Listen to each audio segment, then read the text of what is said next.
Hello there, how are ya? Welcome to How I Did It.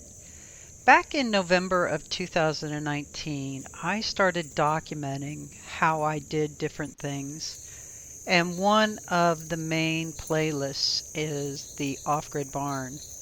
Now, I purchased this property and slowly started developing it prior to starting my YouTube channel. So the first thing I did after purchasing the property, I hired a guy to clear the center of the property. I hired another guy to pour a concrete slab, and then I hired North Carolina Metal Buildings to install my metal barn.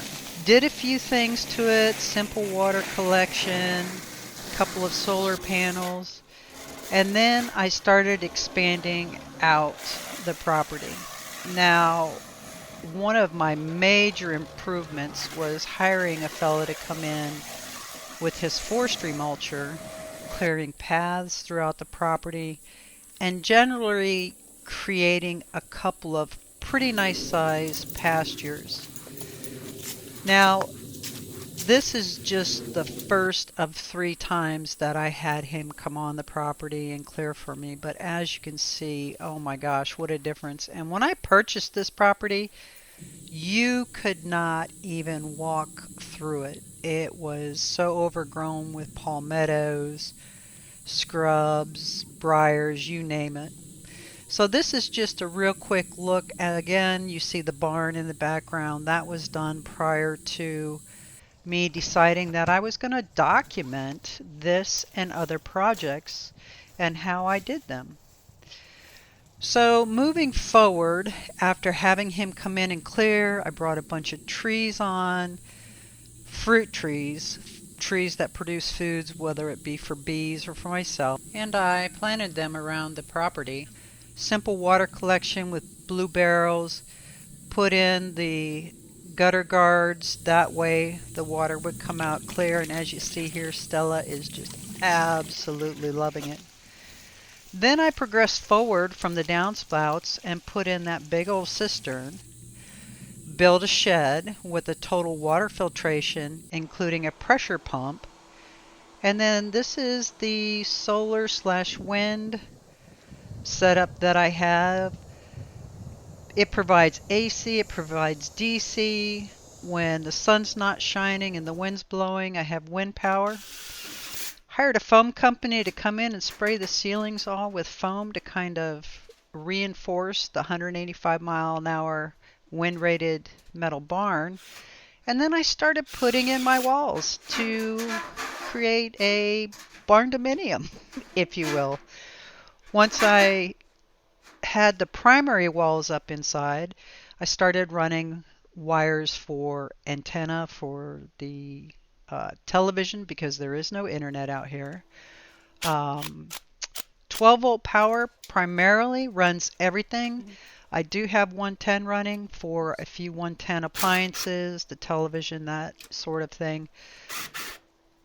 But even my floor lamps I converted to 12 volts. So if for some reason something happens with my inverter and I don't have 110 power, the 12 volt power will run those floor lamps. It will run my fans. I put all 12 volt fans in, RV type rated fans. And as you can see, the inverter running the television. I did install the wood stove. We do get a few cold days here in Florida. Once I had preliminary power installed on the interior walls, it was time for me to move back outside and install the metal siding and trim.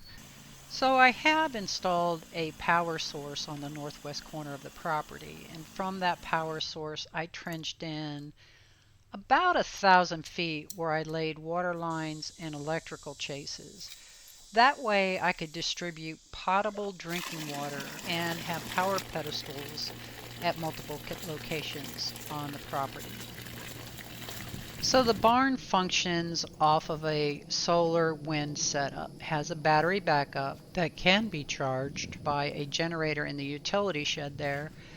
I'm also going to add shore power into that utility shed, so either the generator or the shore power could backfeed the barn to top off the battery should the wind and the solar not be able to keep up. The final and most important resource is the water. The first water source was a hand-dug shallow well, pitcher pump.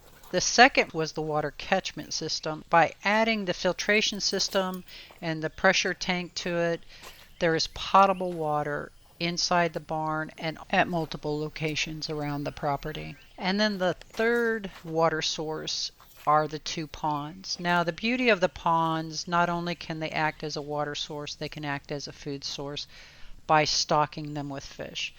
That's kind of one of the things on the to-do list. Anyway, I want to thank you all for stopping by. Have an absolutely wonderful and blessed day. I hope to see you again on How I Did It. Take care.